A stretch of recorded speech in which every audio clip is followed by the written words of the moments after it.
The most interesting data point to me was that seed stage valuations, they did not go down from 21. It's the part of the market that I think is the most interesting right now. And there's couple different dynamics happening. So you have this kind of hot take of you think there's going to be some kind of reckoning on all these safes. The complexity of these safes is pretty overwhelming at sometimes. We are hearing from some VCs that they're worried that founders don't understand safes well enough and they're giving up too much of their companies. So do you actually think there's as much dry powder as the headline numbers might say? My take is no. It's not real. Especially, let's maybe back up. Emerging manager landscape. What are you seeing in the data? Fundraising is much slower in 2023 for emerging managers, fewer funds being started. Repricing of options was also up like 3 to 5x. Effectively, repricing is founders and boards giving employees more upside in their equity. It's more frequent than it used to be. Most of that is happening at the late stage. Historically, your entire time looking at all the data on the platform, what are the most surprising data points? I think there are probably two interesting data points for early stage founders. One of the things that we found is that I think it's just better, like get in before a bubble.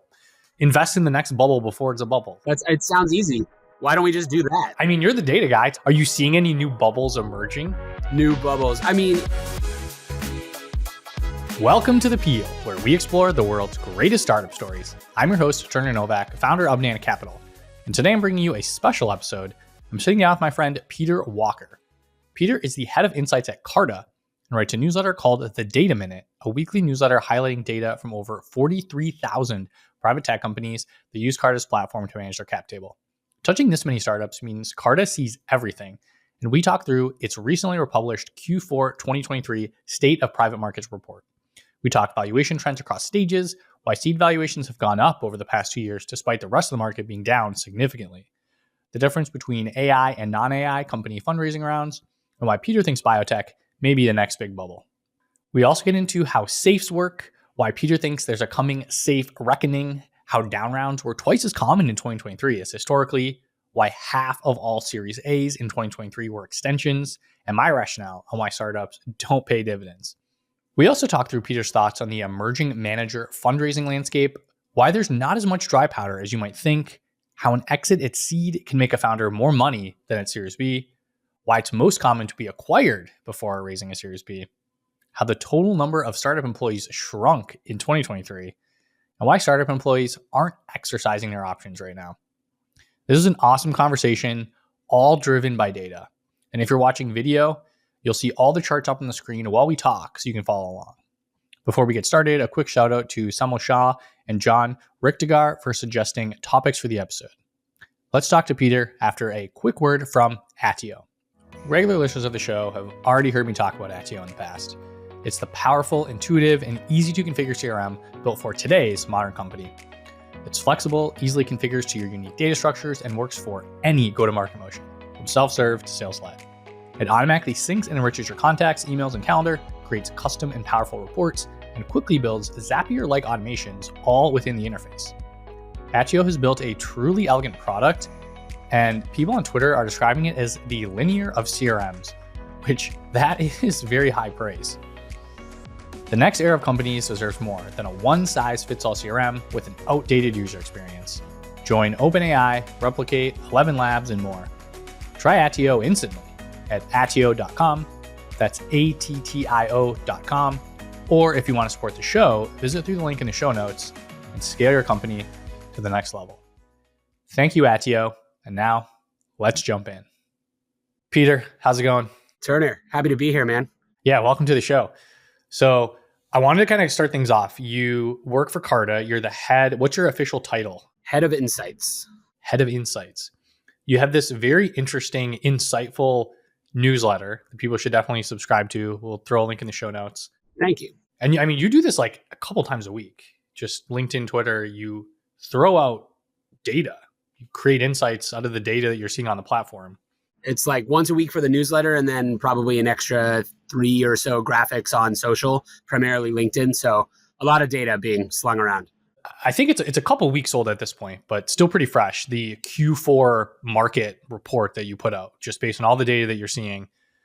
I thought it'd be really fun to just kind of talk through what you're seeing, objective, subjective, a little bit of opinion. So kind of the first big one was valuations.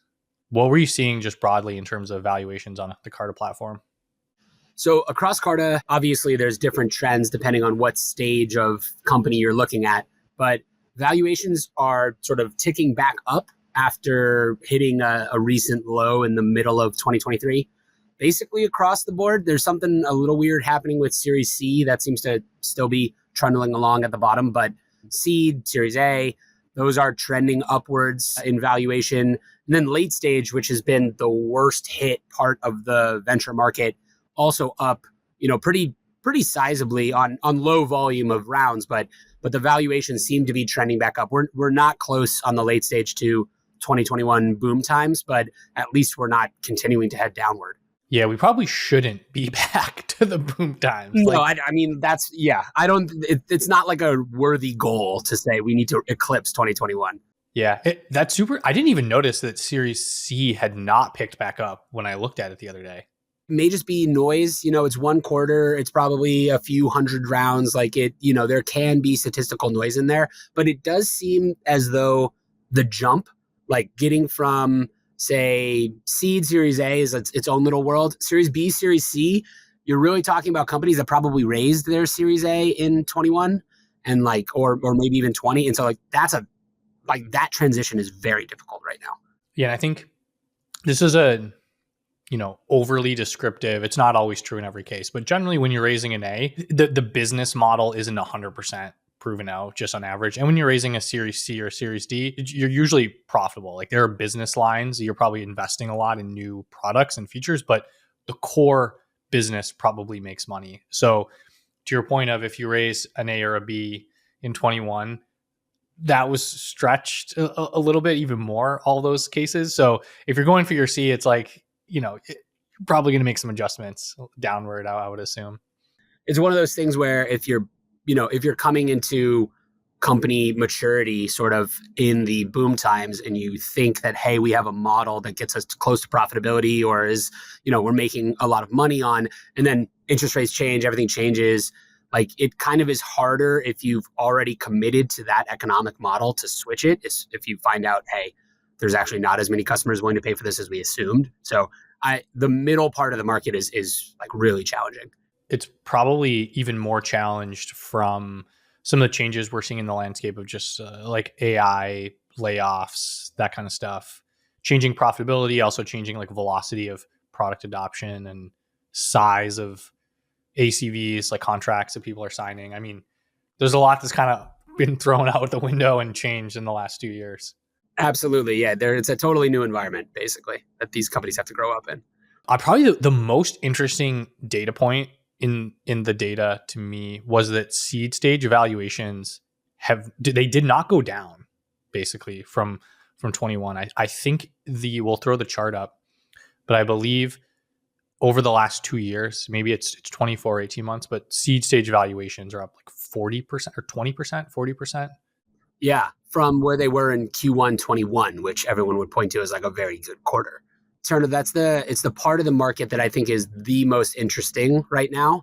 And there's a couple different dynamics happening.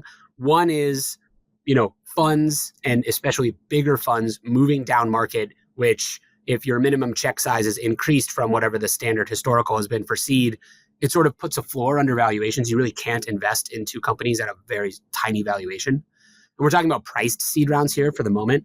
And then the other dynamic is safes, like companies raising multiple safe rounds before they get to priced equity, which used to be very uncommon and is now, people do it all the time.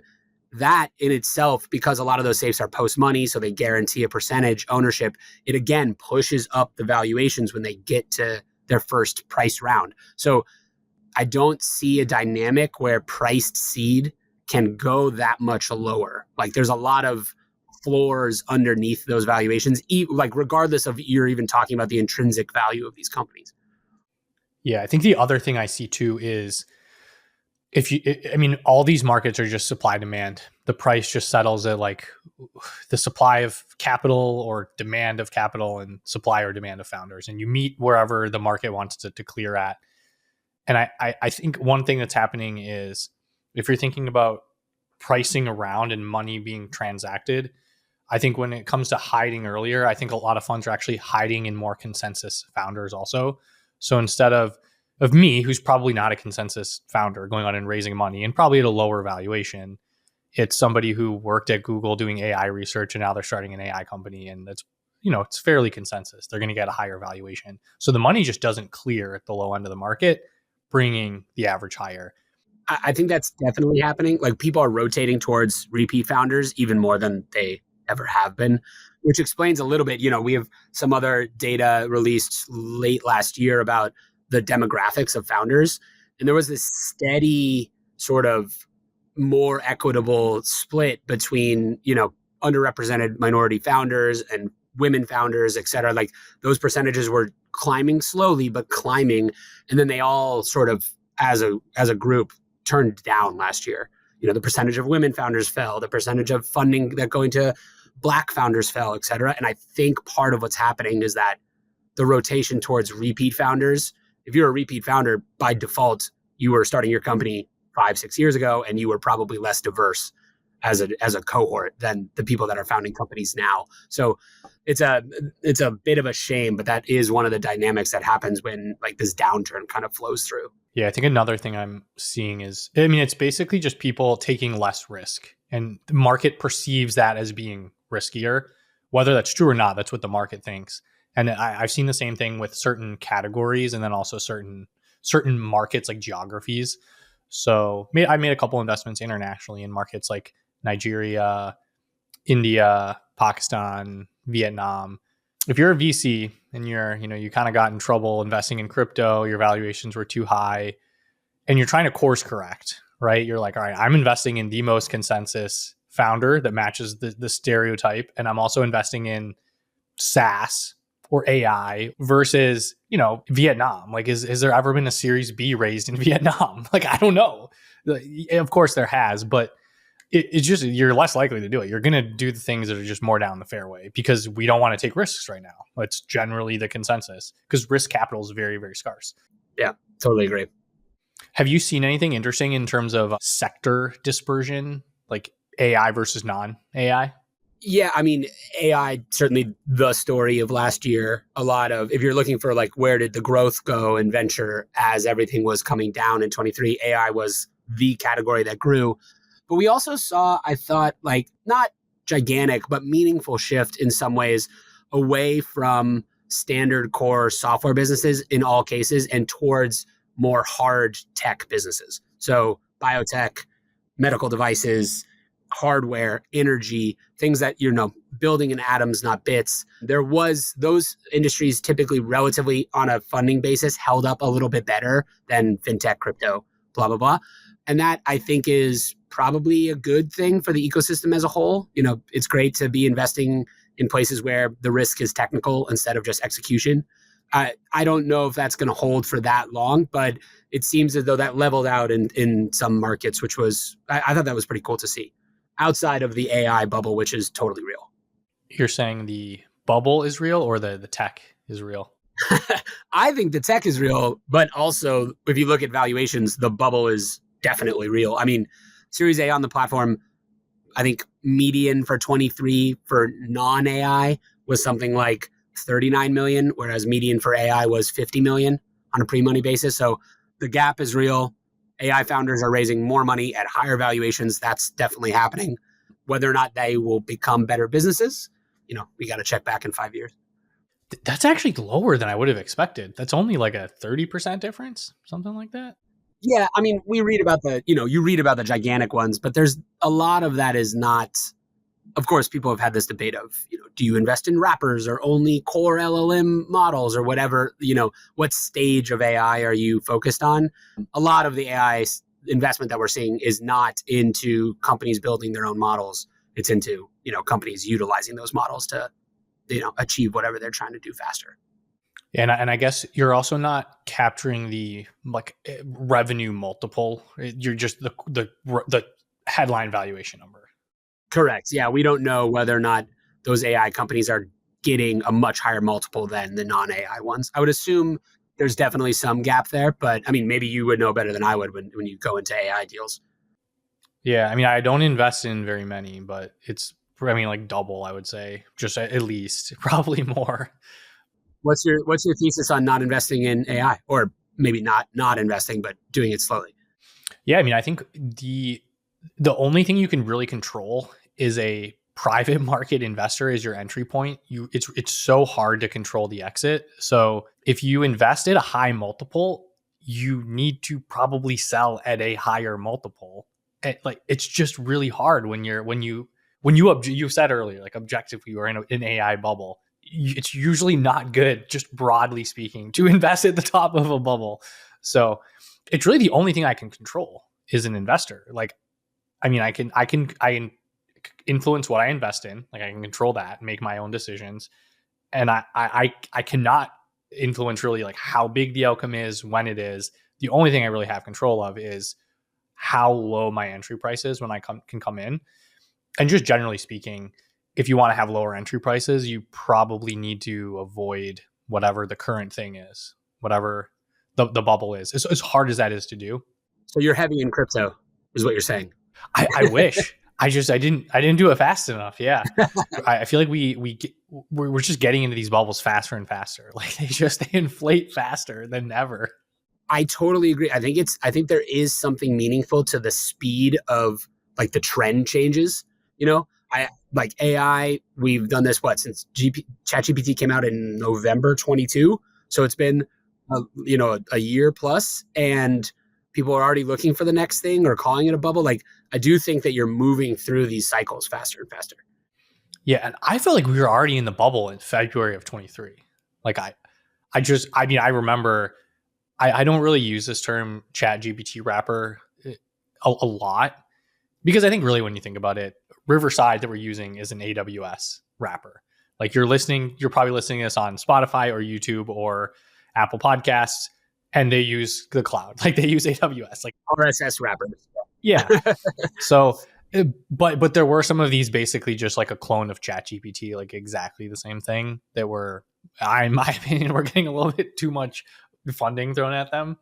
So it's pretty fascinating, just in my opinion, just the speed that it all came at. I think it's just better, like get in before a bubble, invest in the next bubble before it's a bubble. Like that's right. Yeah. It sounds easy. Why don't we just do that? Like, I mean, you're the data guy. Tell me what's like the next, are you seeing any new bubbles emerging? New bubbles. I mean, if you talk to the folks at the Gundo, the bubble is hardware. The bubble is building real tech. I don't know if I'm seeing anything on the level of AI. I do think that there's going to be, like, I thought this one of, if not the strongest performers outside of AI was biotech for across the last 2 years.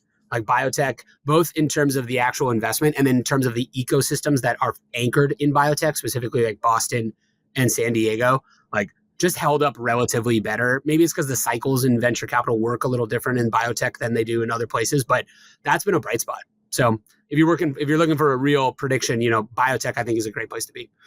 In the sense of we're going into a biotech bubble, or like, I hope it doesn't get to bubble status.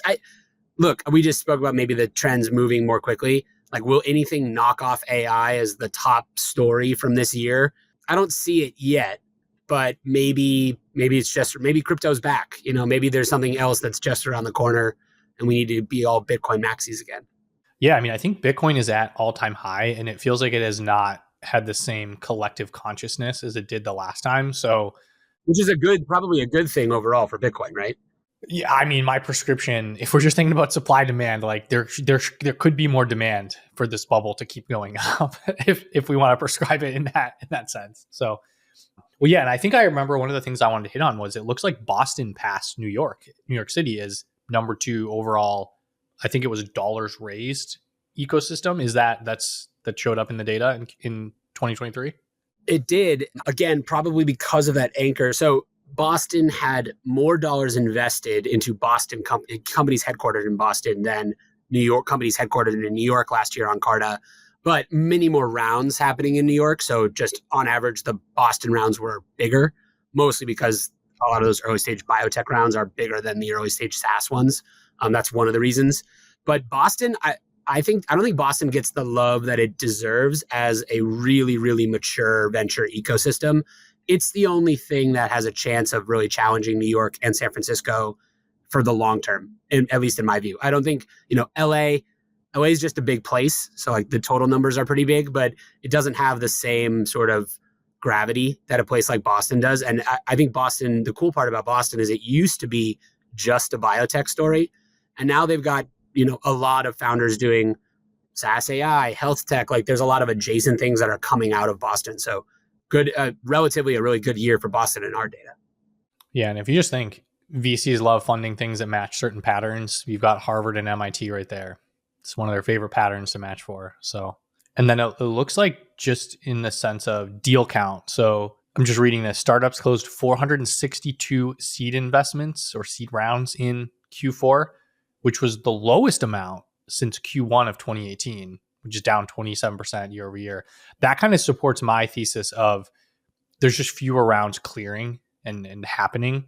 So that could be why we're seeing valuations tick up. It's just there's less seed rounds closing. Agreed. The only caveat there is that count 462 is of priced seed rounds. So when you throw in safes, which are just a much bigger deal than they were in 2018, like big safe rounds, you get a little bit closer. The dynamics with safes, I think, are really, they're pretty fascinating. It's become the default way to fund early stage companies, but it's just like eating more and more into where price rounds used to be. And so it makes some of this a little bit more obscure if you don't have access to like the underlying safe data. And you guys do not. It's only the priced equity rounds. No, we do. I think actually we may be the only source of data in the States that has really good information on safes and convertible notes because they're run through the platform. And, if Carta companies are raising on safes, it's like a 6-click process to send out a safe. So that's something I've been digging into a lot more. And it's just, people are using them all the time. Even people that have already raised priced rounds, like we see more safes popping up in between seed and Series A or Series A and Series B, which seems odd to me. It seems like a weird use of that instrument. But, I guess people are trying to get capital in any way they can. Yeah, I mean, it's kind of just a quick way to do an extension. Like I need to raise $1 million. We're just going to do the same terms. Or maybe we just say, hey, we did the last round at 20 million and we made all this progress and we're doing this one at 25. Like you're probably getting maybe you're getting a deal, but maybe like the multiple of whatever you're investing in on goes down. Like this is like 20 is not fair anymore, but 25 is fair. And you just want to send us the 500 grand right now and we'll just do a safe and we don't have to go through this whole legal thing. Like maybe it's follow on for someone. Maybe it's like somebody who couldn't get in to the last round or didn't have their fund raised or something. And the safe is just, for people who don't know what a safe is, it is a simple agreement for future equity, which basically says everyone agrees when you do the whole legal work for an official round, they'll get their shares. And it's kind of a agreement that everyone sticks to say that you'll get your shares when you go through the process, because it's a long process. It's kind of expensive. And a safe, you can do it for free. Like there's literally templates online. If you Google safe template as a founder or go to Carta. You're totally right. The value, like it's the easiest, and even convertible notes too, and in between price rounds are pretty common is, hey, we want to do some sort of extension or bridge. Like we'll do it on a convertible or a safe instead of a price round. The only difficulty that I see with that is that like those are going to come due sometime, right? So like if you're doing a lot of those in between price rounds, like at some point the signal is like, why can't you just raise your B or like whatever it is? And that gets kind of tricky. And so you have this kind of hot take of you think there's going to be a little bit of a, I don't know, backlash is the right word, but some kind of reckoning on all these safes. What do you mean by that? So in two forms. At the early stages, we are hearing from some VCs, not all of them, but enough that it's become a little bit of a trend that they're like worried that founders don't understand safes well enough and they're giving up too much of their companies. So you raise a safe round at a specific valuation cap, maybe you get a $500K in the door, and then you raise another one for $1 million that's at a slightly higher valuation cap, and then you might even raise another one for a slightly higher valuation cap. And all of these, if they're post money, they like guarantee a percentage ownership of the company once you raise that price round. And then they come to the price round and they're like, wow, I own less of this company than I thought. The complexity of these safes is like pretty overwhelming at sometimes. So that's one. And then I guess the more interesting take from my perspective is, okay, there's a story out there in venture that says there's going to be a lot of companies powered by AI that will come out and raise a little bit of capital, $1 to $5 million, and then just never raise again. They'll get to profitability and then that's it. If they do it on safes, there's no automatic conversion for those safes into equity. I mean, probably there will be because it's a conversation with your investors, but there's no, in the standard docs, there's no reason why that ever has to become real equity. So I think using safes to just do the tiny funding and then never take funding again is actually like a bit of a different use of them. And I'm not sure it works completely.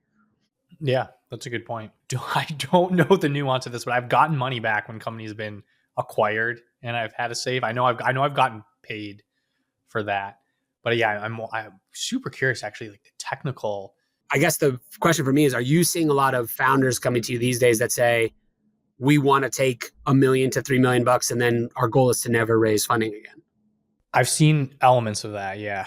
I've also seen one really interesting one. They wanted to pay dividends. Like it was, we think this is going to be super profitable and we're just going to pay you like 10% of your investment in dividends every year. Also, in addition to like continuing to increase the valuation. But I mean, there's two issues with that. I think one is generally, if you're a startup, your ROI or rate of return from building products is probably higher than the 10% return that I'm getting from a dividend. So I almost feel like it's a waste of capital to be giving me my 10% returns when you could be building a company that generates 20, 30, 40, 100% returns. That's kind of one element of it. But then I think another element is, if you just keep giving me these dividends, like there's tax implications for my investors. And then also I have to like do stuff with the capital that I get back. And most venture firms they get that stuff, but it's not like a core part of the strategy of getting these dividends back. It's just most aren't set up for that. So it will just take a little bit of more education and understanding from all parts of the market for that to be a thing. But that was a really interesting one and these guys, like it was a really good idea. Really strong founders, and they actually listen to the podcast. So maybe he'll shoot me an email after he listens to this. But it was a super interesting concept of we are intentionally planning on paying out dividends for foreseeable future. Like it's going to probably be part of the strategy. I think there's going to be a lot of, on the edges at least, maybe not in the majority of cases, but people sort of experimenting with, what does fundraising look like? What does payout look like? Like there's no reason why what the docs that we have today and the standard way we do it has to continue to be the way that it's done. There's 500 Global has this KISS sort of standard document that's like a twist on a safe. So like there's a lot of people trying different things, but just as fundamentally people take, I think capital usually flows through the most convenient routes. So just because the safe is the easiest and the cheapest, it will continue to garner a lot of the initial fundraising until something else comes along and displaces it. That's fair. And speaking of safes and like extensions and bridge rounds, I saw in the data, there's a chart, I believe for each quarter in 2023, this isn't just Q4, this is all year. Basically down rounds were about 19 or 20% of all funding rounds each quarter. And that was, I have to pull it up again, but it looks like it was about roughly double-ish historical averages, maybe just below double. What are you seeing there on all these down rounds? Yeah, so down rounds, you got it exactly right. It's about 2x what it usually is, which is about 10% of rounds. Higher the later stages, but even at the early stages, down rounds still becoming more common. I guess two ways to think about that. One is down rounds suck. That's pretty obvious. But two is that at least in the down round, there's like an agreement between the founders and investors that, hey, we got overvalued in the boom time. That's okay. We can take our valuation down. This business is still a really good, viable business. It just isn't worth that right now. I think that's a silver lining. Like that, it speaks well to those people that are taking the down rounds and moving forward. You get into some really tricky territory if you're trying to avoid the down round at all cost and you take on terms that are really, really investor favorable, or there's cram down, like recaps. There's a whole lot of messy stuff that can happen. So like a clean down round is actually maybe preferable in some cases to like messy flat rounds. And I think there's almost this avoidance of down rounds. Like people don't want to do them, but it's, if you just look at generally like the stock market that shows daily valuations of thousands of companies, no stock just goes up into perpetuity. Like, right. Unless you're Jensen, but like even then he's a couple years in the wilderness. Yeah, I mean, he's done some public market down rounds. Like if you look at the stock chart in Nvidia, and then even like Facebook did a big down round when they were a massive company. When it was like $10 billion valuation, they did a down round at that price, and it is one of the most well-positioned companies in the world right now. One of the best cash flowing businesses ever. It's a weird, like, just fact of life that down rounds just hold way more stigma in private than they do in public. Now, some of that is because information in the public market is so much more opaque in the first place. And it's just like a lot of this is signal. So it's like, oh, you took a down round that might scare off investors for the future or whatever it is. You also have to do a lot of explaining to your investors and then also to your employees about what does this mean? How does this impact their valuations? So it's definitely not easy. But if there was a way for venture to become, for the down round to be less stigmatized in venture, I think it would be very healthy. I think too, part of it is, a lot of it is attracting talent and getting smart people, and your compensation is, you're going to get a lot in stock. So it can be tricky when you're like, hey, we've done our last two rounds were both down rounds. It doesn't trend well. I mean, the human brain sees the Nvidia stock price and says, I got to get in on this. It looks great. Right. So you, in the opposite, I don't know what's a stock that's down right now, Expensify or something. Their stock's down quite a bit. I think if you're just looking solely at the stock price and you're making an employment decision and you get compensated quite a bit, like if you get granted your stock and it's worth 100,000 and the stock goes up 5x, you actually got 500 grand instead of 100, and you got a really good deal on your compensation. The way that you earn money, save for your family, save up to start a new company. Like it's a pretty big deal. Yeah, huge deal. And another thing too, on bridge rounds, I saw that 45% of Series A's were actually bridge rounds or extension Series A's. That's a pretty big number. And that's, I think, the highest in your data set ever historically of any round. It's wild. It just points to the dynamic that we've been hearing from investors all year, which is I am spending a lot of time with my current portfolio companies. Most of them are asking me for more cash, and I'm having to choose amongst all of these, company children that I have. If I have 20 investments and all 20 are asking for more cash, I can only double down on 3, maybe 4. And so the question is, which I don't think our data can answer, but maybe you have more perspective on this. Are they doubling down on the best companies? Are they saying, look, we want to do a preemptive bridge because we really like it, we want to shore up our ownership percentage or whatever it is? Or are they doubling down on the companies that are, we think a little bit more cash can keep them alive for a little longer? We don't have a ton of hope, but like maybe it's a good use of cash right now.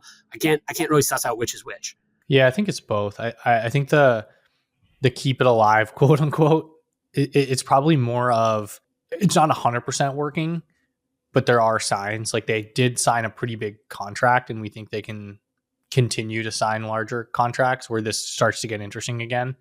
Or they're on the finish line and they have 3 months of runway, and we just know if we give them 5-6 more months, they'll close a couple more of these big contracts and they'll be able to raise the next round, kind of a thing. I've seen that a couple times. I think there's definitely an element of like doubling, tripling down, just giving more money to winners. I mean, that's like a classic VC thing. It's like, you're the founder, I'm your board member, and we're talking, and I'm just like, man, Peter's crushing it. I just got to give him more money because someone else is going to find out about this. I gotta put more money in this thing. Like that's the way a lot of VCs think about it. I've seen it with some of my portfolio companies where they will kind of take a small early round from someone that they don't classify it as a Series A or a Series B, but it's like a seed extension or a Series A extension that has a new outside investor, and we don't label it a new round, because that investor kind of sees how things are inflecting, and in 3 months it's going to look really good, but they'll probably pay a higher price, so they just come in today, and it's $6 million seed extension instead of a Series A, or a $12 million Series A in next 4 months or whatever. I see that trade-off happening a little bit too. To your point, like it's not as though bridges are always bad, right? Bridges are extensions. They can be good. They could be signs that, yeah, as you said, the next primary round investor is like super excited and wants to get in a little bit early. So that 45% isn't all negative, but historically, when you look at early stage rounds, it's something like 25% are bridges, 25 to 30. So the jump is indicative of a lot of companies that are saying, we need more cash. We need more cash. And we are going to the same people, mostly, the vast, vast majority of these bridge rounds are being done with participation from insiders on the cap. So and we're talking about, one of the things we maybe wanted to touch on was dry powder and like, where is it going? I think some of it is being funneled into those kinds of things. So do you actually think there's as much dry powder as the headline numbers might say? Because I feel like that's kind of a meme, right? It's like, oh, VCs have raised whatever, like $1 trillion. It's ready to be deployed to startups. Like, is that true? I mean, yeah, Andreessen's raising a $7 billion fund, like as we speak. My take is no, it's not real. Especially, let's maybe back up. It's not real for these individual founders. So I don't think that a founder can sit and go, look, there's going to be a deluge of capital that's coming in 6 months. I'm going to time my round to that. Like, that's not a good way to think about it. Where is the dry powder going? Well, one, it hasn't been called by the VCs, right? It's committed capital, but it's not called capital. So it's not sitting in VC bank accounts. It's still with the LPs in many cases. Those LPs, especially over the last year, and especially if they weren't institutions, I mean, you tell me, Turner, like they seemed pretty fine with a slow deployment pace. Not having a capital call of $1 million if I'm a high net worth individual in 2023, that's a good thing, not a bad thing. So that's one, like it can always be slower and there can always be agreements between the VC and the LP about the pace of deployment. And then third, it's going into propping up current portfolio companies. It's going into safes and convertible notes that nobody can really see in bridges. Like it's going into different places. So I think in the end, is there a lot of dry powder? Sure. But it's not like some utopia that you can just wait for and it's just going to show up in venture. Yeah. And I think a way to kind of crystallize what this dry powder means is if I'm an investor, I raise a $1 billion fund. I don't get all the money right away. It's basically, Peter, if you're giving me $1 billion, we make an agreement of like, hey, you're on the hook for it when I want it. But we kind of have this mutual understanding of I'm not going to just invest it all right away. And I'll probably, historically, we would invest it over 3 years, but it got faster over the last decade where, I mean, everyone's making money. Prices were going up. So it was stupid of me to only to invest over 3 years instead of 2.5 or 2 or 1.5 or 1. I mean, I think the fastest I saw was, this is just based on some like headline numbers in the press. I mean, there were a couple funds that deployed their entire fund in like 4 or 5 months. Crazy. And prices are going up, right? Like if I've got money to work, I should like rationally should be deploying. And a lot of the way that a lot of VCs make money is actually, there's this whole thing like 2 and 20. 2% management fees, you collect 2% of the fund size every year, and then you get 20% of the profits. You reach a certain point where it is in the 2% management fees, kind of a little bit of a tricky play on numbers because it's 2% a year for 10 years. So it's 20%. So if you raise $1 billion, you get $200 million in fees. That's a lot. So why don't you just go raise the next fund? Like all your valuations are going up and you're making money and you look good. Like deploy as fast as you can to raise the next 200 million in fees and then invest the next one faster. You could raise the next one. Completely. There's like VCs at different parts of the ecosystem are playing different games. You're playing an AUM game where you're running on management fees and you're loving it. That's that's basically where the big funds are now. Or you're an emerging manager and you're playing the 20% is the thing that you really care about. You need DPI. You need to show that you are a quality investor and you've picked quality companies. And then you got to make sure you get it right. Because the other sort of sad thing is how it's been difficult for founders to fundraise. It's been equally difficult for GPs to fundraise from LPs last year. And so there is inevitably over the next 2 or 3 years, there are going to be people who raise their first fund in 21 or 22 that just don't get to fund 2. Or fund 2 that don't get to fund 3. We've already seen it with OpenView returning capital. Like there's a lot of things going on where the suggestion is that there will be meaningfully fewer VC funds in 2 years than there are right now. And I think that's definitely going to happen. Yeah, it's wild. I did my first close in my second fund in Q2 of 2022. It was that was a tough fundraise. Very different experience than the first fund. Yeah, I mean, the first one was too easy. The second fund was the right amount of hard. I mean, it was probably harder than it could have been, but I mean, it should not be easy to raise money. I think that when we kind of reflect on all this data, numbers are down, but they were artificially inflated because there's appetite for risky assets. And what is the riskiest possible investment you can think of? Tech startups that like are just getting started. Like there's this vision of we're gonna change the world. We're gonna be worth $1 trillion, but we're just starting the company now. I mean, that is pretty far as far as you can get on the risk spectrum. And if you're getting 5% or 6% on savings accounts, like it's a totally different world. Well, so then when you talk about the emerging manager landscape, you kind of said it's gonna be a lot trickier. What are you seeing in the data, just in some of the numbers? Yeah, fundraising is much slower in 2023 for emerging managers, fewer funds being started as fund formations. And then there's it's a tricky moment. I feel as though VCs oftentimes are kind of at the mercy of opaqueness in data. Like, how are you going to go and prove to these LPs that you are the emerging manager they want to bet on? I mean, number one, if you have it, DPI is the best thing to show them. Like, look, I've returned capital to investors.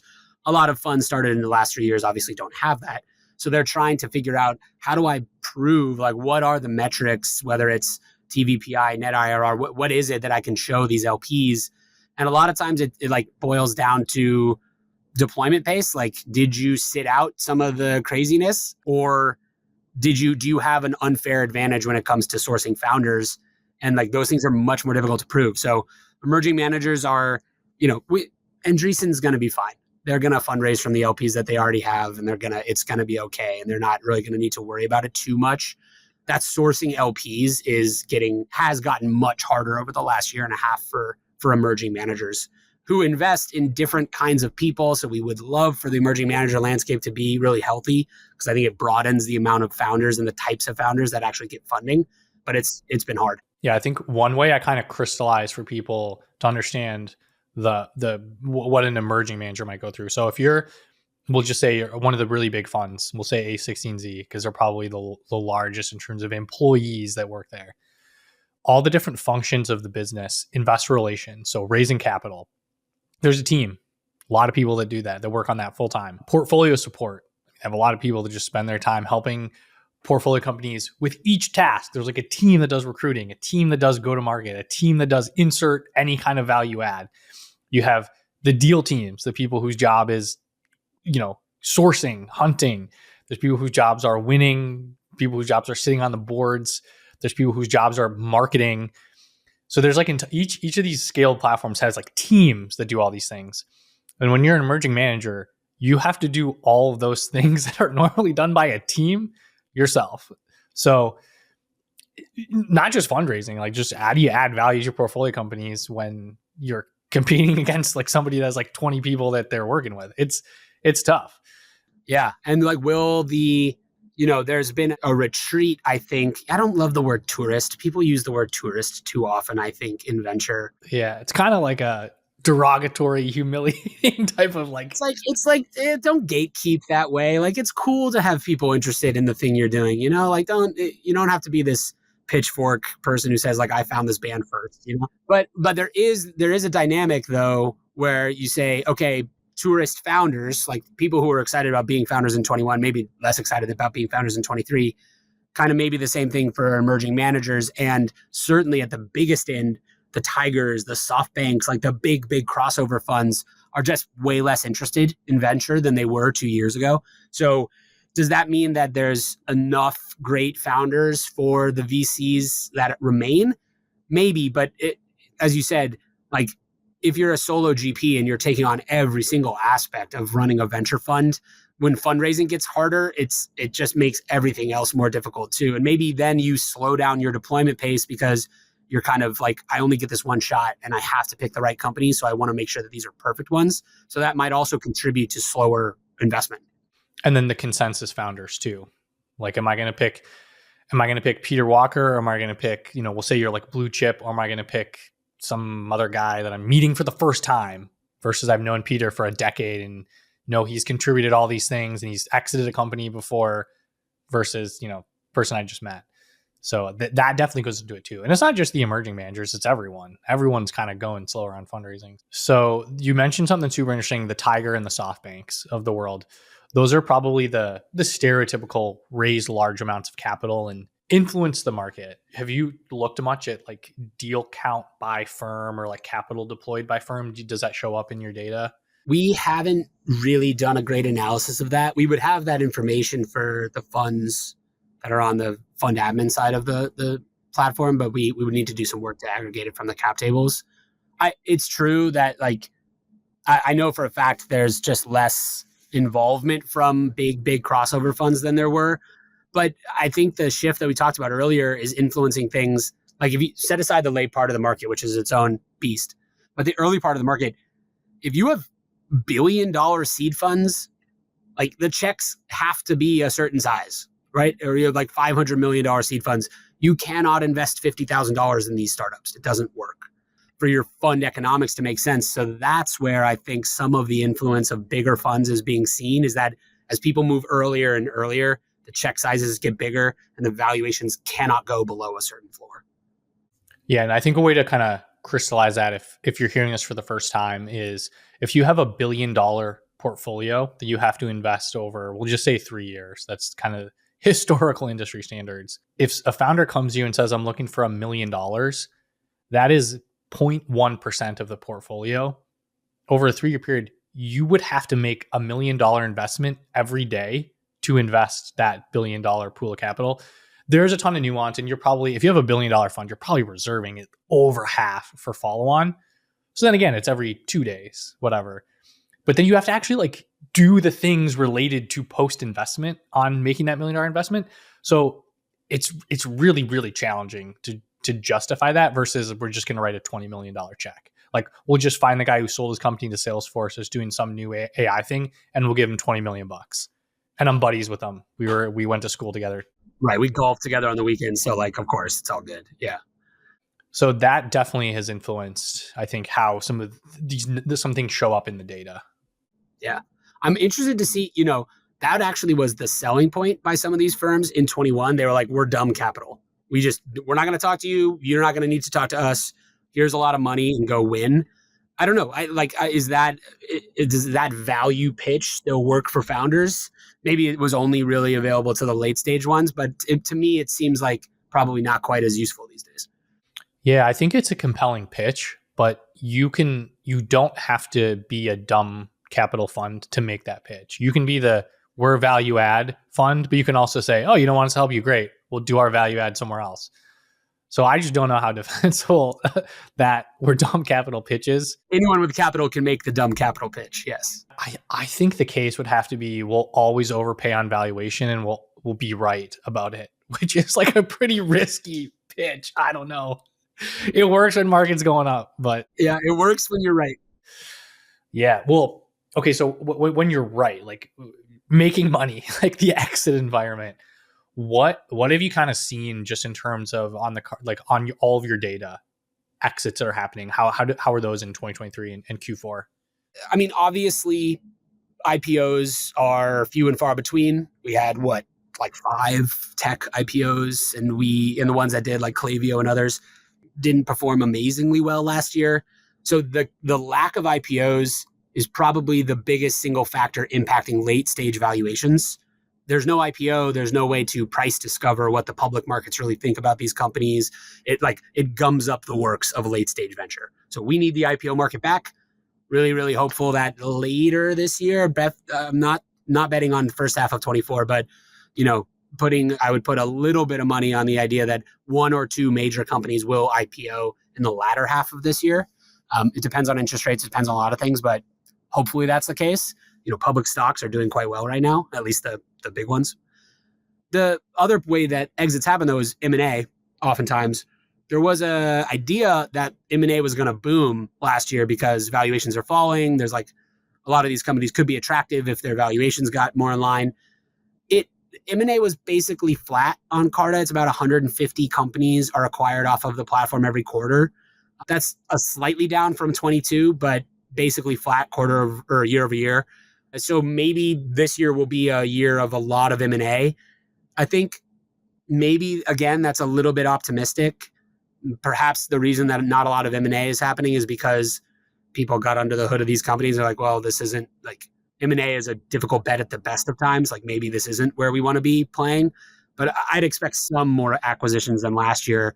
But exits, you can't, as the saying goes in venture, like you can't eat TVPI. Like you cannot eat these metrics until they become real when you actually get an exit and actually return cash to people.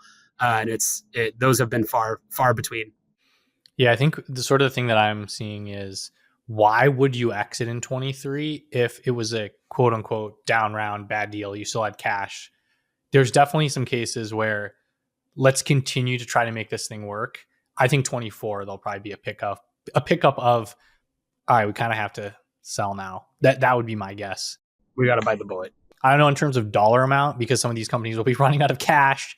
They're sort of acqui-hires, so the dollar amount may not be that much higher, but I feel like the count, I would expect it to be higher in 24 than it was in 23 and 22. That would be my guess. I think so too. And it's, the kinds of companies that are getting acquired, obviously the later stage you go, the more difficult an acquisition becomes, both because of regulatory reasons, but also just like there's fewer buyers that can buy really, really big late stage companies. So the most common one is about 30% of the companies that are acquired on Carta every year are acquired after their Series A. So between Series A and Series B. Seems to be like a sweet spot of real enough business, but also not too big that it's really difficult to, digest for a bigger tech company or a private equity firm or things like that. So that seems to be the sweet spot. Yeah, and I was going to say that's actually a question from John at RBC, our mutual friend. He wanted to know what is the most common time for a company to get acquired, or what was the most frequent prior financing round? Is it Series A? Yeah, it's Series A. I mean, it's a little tricky in that there's, a number of acquisitions that happen that are sort of in the pre-seed space. You probably would term them acqui-hires. Kind of difficult to know the reasoning behind that. But if you look across acquisition timing, so in 2023, about 27% of the companies acquired were acquired after their Series A, another 22% after their seed round. So that early part of the market is fairly acquisitive. Roughly half, like just below half. Yeah, just below half or so that are going to get acquired like in that seed Series A range. And then if they haven't raised the price round, there's a number of acquisitions there too. But again, those are probably mostly just, hey, I think this team is really great, or I love this as a feature. Yeah, and I think surprisingly, those can actually be better financial outcomes for founders or for early stage investors. And I guess I'll just kind of walk through the scenario is like, let's say your company was acquired for $50 million. You've raised a total of 10 total. Usually there's this thing called a liquidation preference. It just says there's usually a number attached to it. So a 1x liquidation preference, very roughly speaking, if there's an exit event, the investor who holds those, or the shareholder that owns that share with the liquidation preference, they get their money back before anyone else gets money. So they kind of sit at the top of the distribution of capital. So if your company is acquired for 50 million, there's 10 where they get their 1x return no matter what. And then the 40 is split. There's different ways it flows based on share classes and all that kind of stuff. But everyone can make money in that kind of situation. Now, let's say you were acquired for $50 million, but you raised 50 million, or you raised 100 million, and someone with a 1x liquidation preference sits at the very top. Let's say you raised 100 and you sold for 50. They don't even get their 1x return when that 50 million is distributed. So everyone below them gets zero. So you might say, like, we raised our Series B and we were acquired, but less money actually went to the founders or the early investors than like the seed round that got acquired. It's a little bit counterintuitive. It's not, the bigger number on the headline is not always better depending on what the preferences are in the money that you've raised. A lot of times, and that's why people get really frightened by things like 2 or 3x liquidation preferences, which state that the investor doesn't get their money back. They get twice their money or 3 times their money before anybody else on the cap table sees a dollar. And so those provisions can be really tamp down the actual end value for founders and employees. What did you see in the data on those types of rounds just over the last couple of years? How did those trend? They were more common, as you can imagine, in 23, but I think that their prevalence is actually a little bit overstated. It's only about 8% of deals on Carta that have a liquidation preference over 1x. So it's still a very small minority of deals that have this. I will say that number jumps, or that percentage jumps quite a bit higher in bridge rounds. So some of those bridges are definitely like people kind of doing anything they can and agreeing to some fairly onerous terms in order to get money in the door and stay alive. But it happens. I think Jason Lemkin from SaaStr has some really strong opinions about how actually liquidation preferences only, like, they don't really come into play that often. You're either going to go out of business or you're going to exit for $1 billion and everyone still makes money. I think there's probably a messy middle there where it does come into play and a lot of founders earn less than they think. But I think on the liquidation preference side, the thing that's most challenging for me to look at is just how little employees understand about those kinds of things. Like, employees at a normal startup, they just see the fundraise amount and they see the valuation and they think, hey, this is awesome. I'm in the money. Like, let's do it. And they don't really realize like there's a lot less cash available to employees at the bottom of that waterfall. Yeah. So what are you seeing just in terms of compensation markets, like the things that are interesting to employees here in your data? Yeah. So in the report, we showed that a few things happened last year that were really interesting for employees. So first, on the hiring environment, startups across Carta hired about 268,000 people last year, which seems like a very big number. But then you look to 2022 and they hired over 500,000 people. So hiring was cut basically in half from the year prior. And layoffs, if you take layoffs and departures, like people leaving by choice, and add those up, they actually totaled more than the new hires. So startups as an industry got smaller in 2023, which is the first time that's happened in the history of Carta for sure. And it just like all of the headlines or, talk out there about investors and founders like getting more serious about headcount, making sure they're managing payroll really closely. Like, that's 100% true. This was the year of headcount reductions. So that's first, like hiring was way down. Two, employees were salary compensation didn't grow very much, but it didn't fall very much either. I think it was up about 0.5% or so on average. So not keeping pace with inflation, but at least it's not falling. Equity compensation over 2023 fell by a quarter or maybe even more. And that's not just because the companies were valued less highly. So if you think of it as a pie, like each individual person was receiving a smaller slice of pie and that total pie was worth less. So it's both sides happening to employees. So equity comp was really down and employees responded as you would expect them to in this sort of environment by just saying, I'm not going to exercise my options.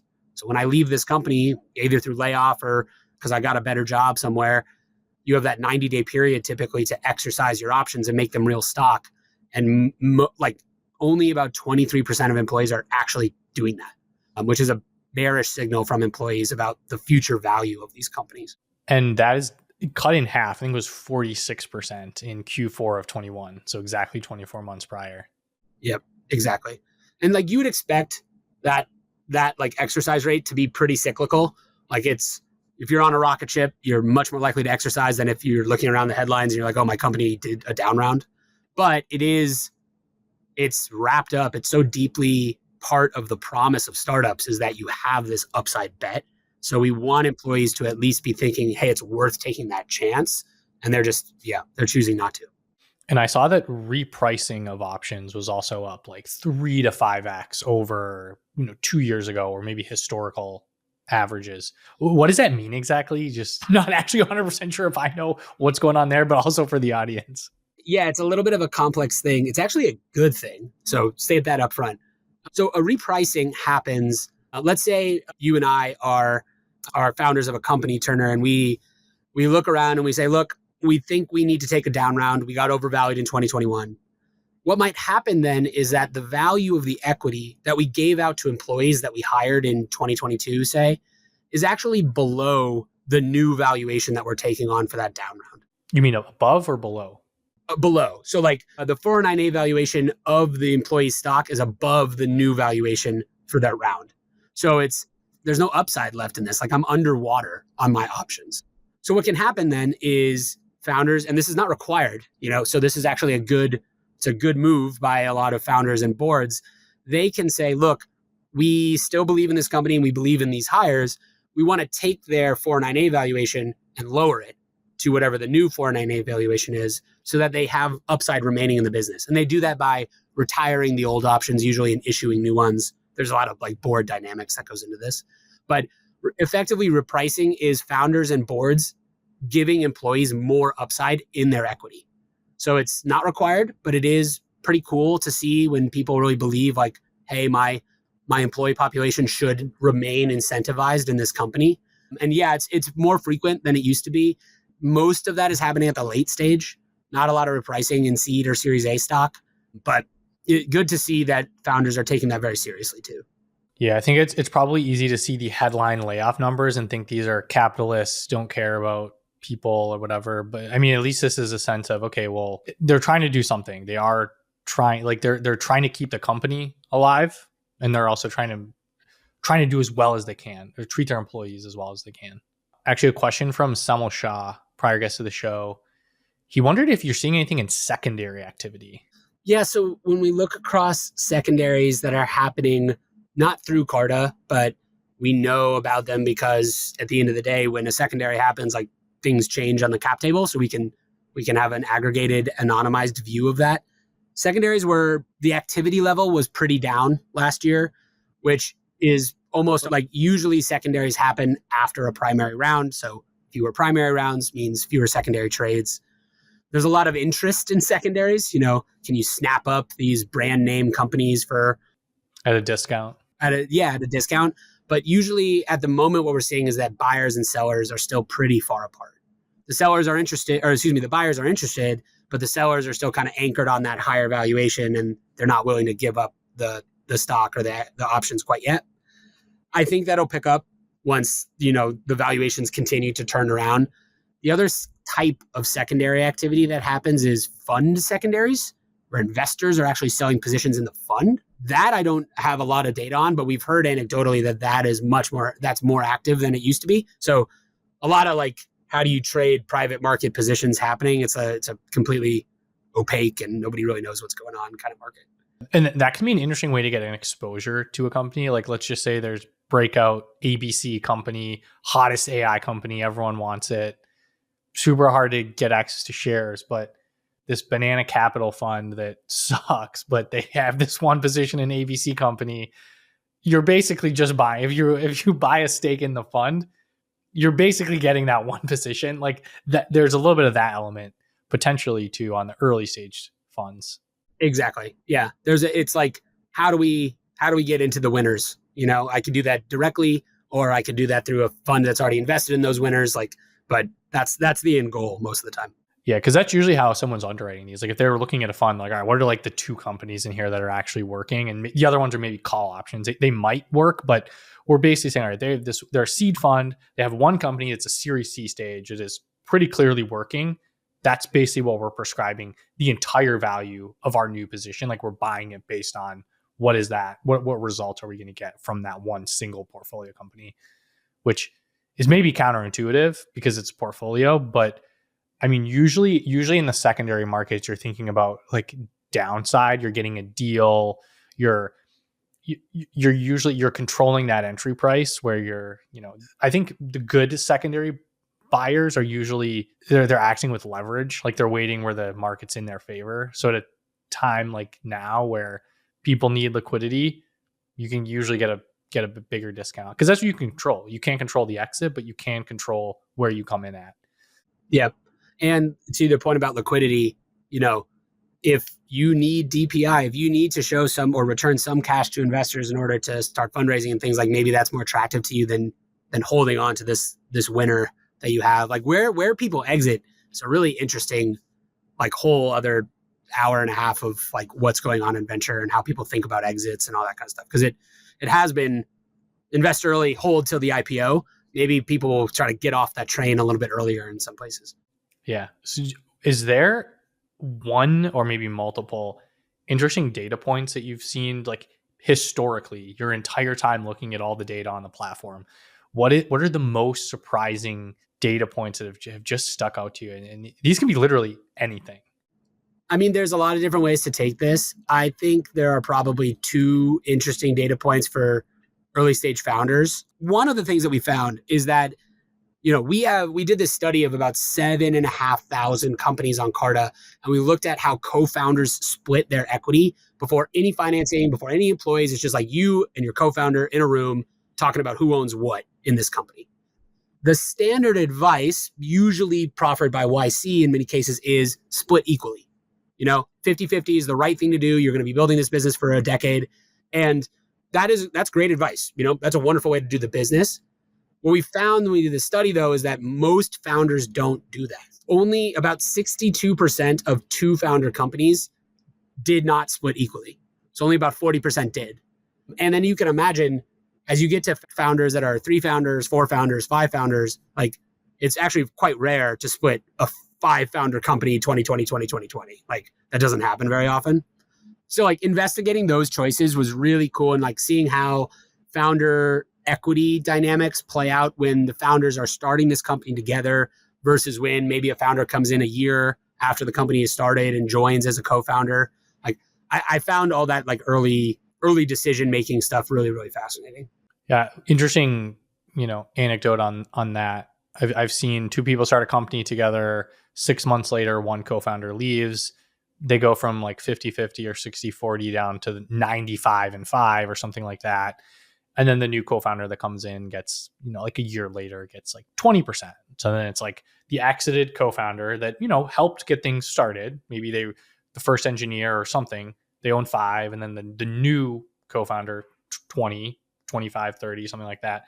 And then the other co-founder that's kind of been there the whole time has 60, 70, whatever my numbers add up to, something like that. So that's an interesting one that I've seen too, in the sense of how it can split just based on timing of when they also joined. And that's to like the underlying point there is have a vesting schedule on those shares. You don't want to go through a co-founder divorce and then come out of it and say, well, we split this thing 50-50, but now it's a year in and you own your full 50% and I own my full 50%. And there's no mechanism to get that 50% back except for talking to this person that you've obviously had some difficulty with. That's a really tough place to be. So founders on the call, put vesting schedules on everybody's equity, founders included. I've seen it kill businesses too, where they didn't do that. It's 50-50. One person leaves, and effectively half of the cap table is dead. You can't. There's that second founder is no longer involved. So typically, in an ideal world, all the cap table is working, trying to make things happen. And when you suddenly cut off 50% of it, it's just so hard to attract new investors because they'll see that and be like, who's this person that is not involved that owns half the business? So sometimes what I'll see is just like in a best case scenario, the founder that leaves, if they didn't have things vested, they will kind of give some shares back or something, or maybe they'll sell them to the business back at a discount. Maybe like that's potentially what can happen, but ultimately, like if you don't fix that, it can just kill the business. So you say, I still want to own 50% of this thing that I worked on. Well, if that's not worth anything in the future, it doesn't matter how much you own. So I think it's worth going through the exercise of being like, I'm okay giving up a lot of this in the sense of it will still be worth something in the future because I gave up a certain percentage. Like you want to maximize your potential for that to actually, materialize, because it probably won't. Yes. You're already working with small probabilities anyways.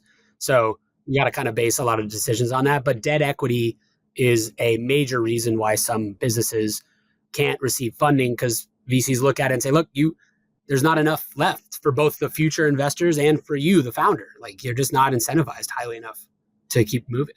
Yeah. And sometimes what'll happen later on in a company's life, whether it's a bridge round or it's like a pay to play down round, whatever, you can restructure the cap table. You can just say, all the existing investors, if you don't participate in this round, the class of shares are going to change. So there's kind of ways to get around it that are a little bit less exciting to talk about, but there's ways that you can change the cap table a little bit.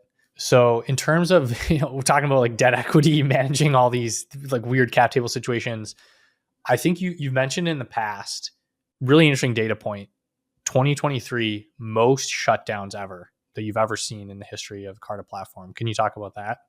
Yeah, it's unfortunate, but just, fact of life, there are a lot of businesses just didn't make it out of 2023. About, I think it was close to 1,000 in the end that shut down across Carta last year for, bankruptcy, dissolution. There's a lot of different ways to term it, but basically, closing up shop as a startup. How many total startup customers does Carta have, or what percentage of the customers shut down? Yeah, we're at about 43,000 companies on the platform now. So as a percentage, it's not that high. It's a little difficult to do those percentage maths though, because of the different stages. So one of the ways that I would illustrate like how difficult it was last year is if you just take startups that had already raised 10 million bucks. So these are not idea stage startups. These are companies that have raised significant amount of capital. Shutdowns were about 2.5 times more than they were in the prior year. So even companies who'd raised significant cash and were like real businesses were also shutting down.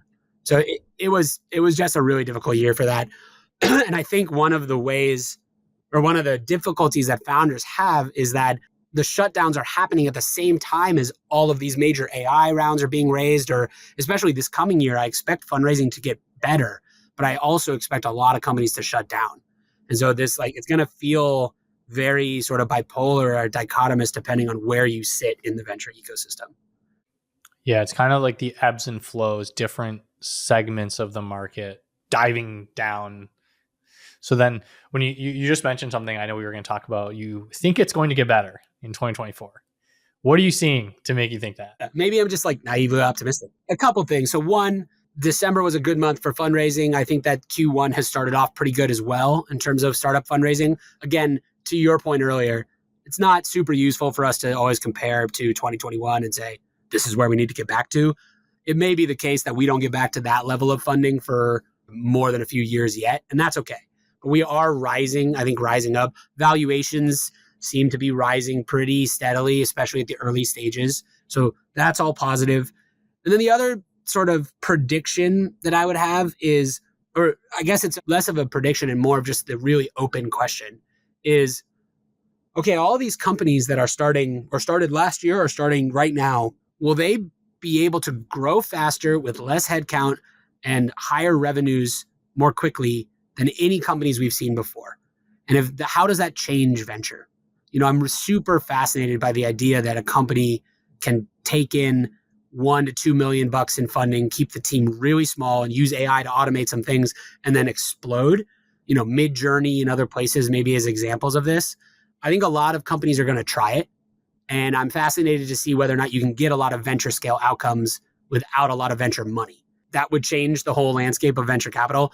We may not see all of that come to fruition in 24, but we're definitely going to see a lot of companies try it.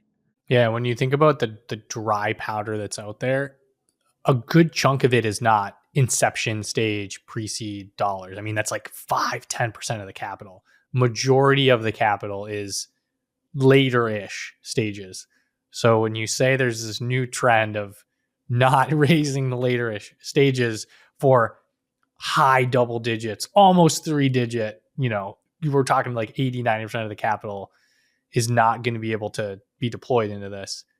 That's an interesting supply and demand function of where does that all end up? My instinct is that everyone's talking about, the Sam Altman thing of there's going to be $1 billion company run by one person. That's cool for Sam. Kudos to him. He's got the right to say that. My gut is that as things sort of get healthier, people will do what we usually do and say, hey, funding's actually good. Let's turn back to the boom times. If it's the case that founders really are that laser focused on capital efficiency and want to keep things really small and not raise a lot of money, where does that mid-growth VC capital go? I think is a fascinating question. Where do you think it will go if you had to give a take? My best guess is that the deals will get so competitive that there will just be more capital invested into fewer companies at really, really high valuations or rounds. If you're sitting on, if you have a $600 or $700 million fund and you're writing $5 or $10 million checks and no one's taking your check because they say we don't need to fundraise, maybe you expand that to a $20 million check and say well, would you turn down 20 million? What could you do with this? I don't know. I think my gut is that it won't actually, not a lot of businesses are going to be able to do this without real significant funding, but maybe I'm wrong and AI will change everything. I think it just generally compresses returns. If you have valuations going up, returns compress, which then less capital flows into the space, harder to fundraise, etc. I feel like this whole we're not going to raise thing is just like it's like a teenage phase where you're like, I don't want to talk to my parents. Like, I think it's gonna, I totally respect it. And I think it's a great way to run a business. I just feel like eventually you're going to get a deal that you're just like, man, we can move so much faster, hire so many more really talented people, and the outcome will actually be greater, faster if I take this venture money. And I mean, the thing no one talks about is how amazing and incredible the venture capital, like content marketing, like industrial complex is of just convincing people that you need to take their money. It's an incredible flywheel, like just the things that they do. It's probably the best example of content marketing that I find across the internet these days, is just like how deeply embedded the idea of venture capital is for quote unquote startup founders. I think also some of it comes from the fact that the word lifestyle business kind of sucks. Yes, it's so derogatory. Like, yeah, just call it like cool, like small entrepreneurship. I don't know. There's got to be a better name for that, because right now it's so derogatory, and that's not cool. Like, those businesses are fantastic. They just don't have venture capital. Your lifestyle business that's only worth $100 million. Like, that's so gross. It's like, come on. It's like a B2B SaaS tech business that's worth, $100, $200 million, and you're just kind of poo-pooing it on the side. It's like, yeah, but you didn't grow 100% last year, so we're not interested. Yeah, the incentives are to deploy capital. That is the incentive of the VC, industry.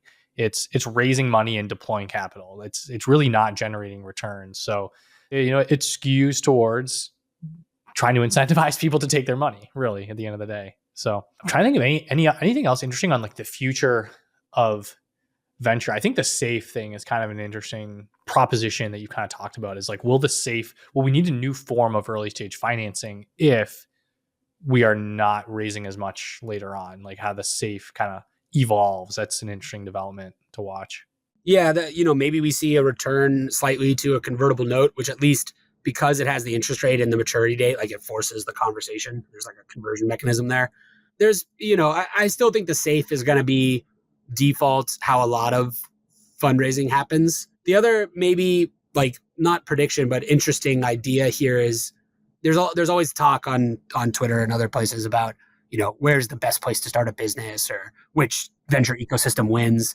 And to date, that has always been Silicon Valley. And I don't think there's a lot of data that point to something other than Silicon Valley winning, especially with AI being so focused on San Francisco. But what I am interested in is, like, effectively the rates for safes, the valuation caps and other things are starting to normalize across the country. So you're actually not getting as much of an arbitrage if you're a Midwest investor as you used to, or a East Coast investor as you used to when you compare it to West Coast places. There are fewer companies, but like they're raising pretty healthy amounts on safes at pretty decent valuation caps. So the national market for early startups is slowly converging. I think I've kind of always run into this thing personally, where if somebody says they're like a geographic based investor and they like invest in the best startups, and we'll say Texas or something, or we'll say Arizona. I don't know. Nothing against these markets at all. I don't even know if this is true, but if there's, I'm sure there's funds focused there. But let's just say you're the best startup in Arizona. Who's to say you might not raise money from a Sequoia or a Founders Fund, or insert whatever fund that's based in the coasts. Like, I mean, I think the interesting thing that happens there is the cream will kind of always rise to the top, if that makes sense. And then to your point about valuations rising, everybody use comps. So like, let's say we're Midwest, the average valuation is $3 million for the very first round. But you're Peter Walker, this amazing founder, you raise from a West Coast investor and you raise at 10 million and you're based in Arizona. And then another founder in Arizona says, well, Peter got 10. Like maybe I could do 5. And then that becomes a new standard. And then someone else says 15. And then you say, okay, well, why can't we do 8? Right? Like that just seems reasonable. And then suddenly you go from it being 3 to be being 8 is the market average, and then to your point of San Francisco is okay. Well, San Francisco will say is 9 or 10. Suddenly, there's no difference really at the end of the day. Yeah, and that's I think that is dynamic is definitely happening across the U.S. There are still regional differences. I don't want to paint this as a completely national picture, but the other like cool ecosystem thing that I'm curious about and watching is just like the density of angels in a specific place. It's like how many people in that place of the rich individuals that live in Dallas or Houston or Tempe, Arizona, like what percentage of them invest that disposable income in startups versus the market or real estate or whatever. Like that, I think is a really cool indicator of how entrenched VC, like startup culture is in a place. Like in you walk around San Francisco, feels like everyone's an angel investor. Whereas you walk around, Phoenix and it probably doesn't feel that way. I think is cool. And you're starting to see it increase in places like Austin and other places that have really like sort of taken off as VC markets over the past few years. Are you able to see any kind of recycle of capital? Like, do you see that in your data where it's like, oh, we're seeing exits in Austin and we're also seeing more angel activity in Austin? We would maybe be able to correlate it. We wouldn't be able to say like this person did this specific thing. Funnily enough, though, I was talking with an investor the other day, and he was saying that basically the way that he termed it is the whole nation of Australia is waiting for Canva to go public. That will be like the biggest recycle moment for the country as a whole. So like, yeah, people definitely are betting on the idea that more exits means angels do well, and then they go back and recycle that capital into new businesses. So another way to think about these like emerging hubs is we'll say like Boise, Idaho, Tempe, Arizona, Detroit, Michigan. What is the expectation of some of those angel investors? Like, are they people who say we're in this for 15 years, or are we trying to get a 2x return in 3 years kind of a thing? I think that kind of influences how a hub will evolve too. So to your point on Austin, or to your point on Australia, the type of capital that is being recycled and being put back in, I think if it's a startup founder or startup employee versus a real estate investor or a lawyer or a doctor, I just feel like they did generally have different return expectations and how they approach angel or early stage investing too. Yeah, absolutely. And so I guess the question there is, will Silicon Valley sort of educate everyone else to the boom bust model that we've sort of defaulted to? It needs to 10 or 100x at this stage or it's not worth it. Or will the rest of the country, as more people get involved in this part of investing, like kind of change the model and say, hey, actually, 3x, 4x is pretty good. Like we should figure out a way to recycle capital faster. The venture capital, the way it works in San Francisco is wonderful, and it creates these immense outcomes. But it does leave a lot of companies on the wayside that probably could be pretty good businesses. They just took VC and they had to grow at a super high rate. So maybe there's a better, more healthy middle where there's like an off-ramp from venture for some of these companies that are good companies. They're just not going to grow 300% a year. Yeah, I think it's you have to have large pools of capital waiting with the right return expectations, because you can't just say, because like the entire venture industry is set up on power laws, massive outcomes. You can't just say, hey, in your fund that's set up for that, do you want to do a couple of these single doubles instead of grand slams? Like you have to have the whole portfolio set up to try to fund grand slams. So you almost need like new pools of capital raised to say, hey, we are offloading, we are helping you ramp off. We're only trying to hit singles. We're trying to get a 20% return on every single investment, because you can't have half of your venture fund say we're trying to hit singles and then you don't hit any grand slams, and you have half your portfolio that's literally goes to zero, and then half that's like singles and you barely return any of the capital to LPs. Like LPs won't invest in that. The ecosystem will die. Fund by fund, you can't like switch strategies in the middle of the fund and be like, oh, we're cool with 2x for everybody. Definitely not. But could you build, there are some interesting investors or interesting players in the venture market who are saying things like, I know of one fund that all they do is they kind of review all of the seed and Series A transactions going on, and then they just take other funds pro rata at the B. So they say like, oh, I think you're a good investor. You can exit now and you keep focusing on the early part of the market, which you seem to be fantastic at.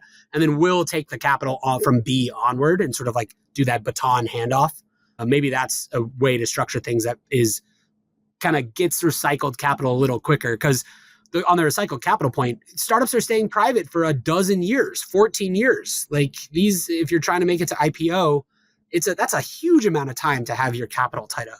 Yeah, I feel like the tricky part, I mean, I mentioned this a couple of times. The tricky part is like, you've got to make sure you get those big outcomes though. Like if you get out of the big outcome too early, it breaks the venture model. So you definitely have to balance of like making sure you're taking your liquidity at the right point that matches the venture capital asset class.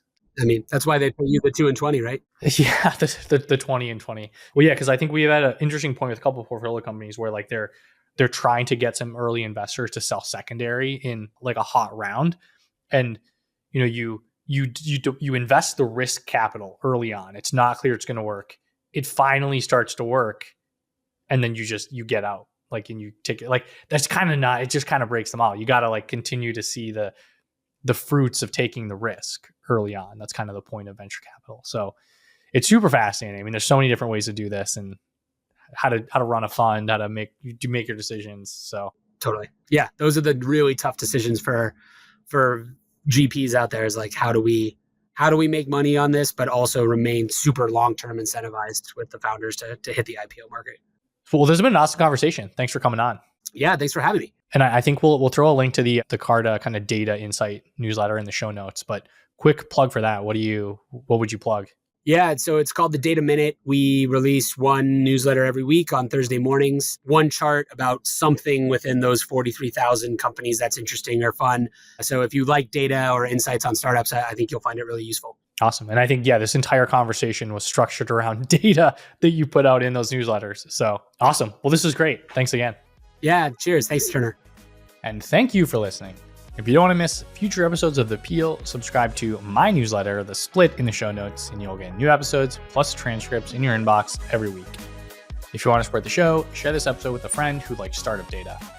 If you want to go deeper on all these topics, make sure to check out Peter's newsletter in the show notes. And if you want to upgrade your CRM, tap that link to check out everything Attio has to offer. Thanks again for listening. I hope you enjoyed. See you in the next episode.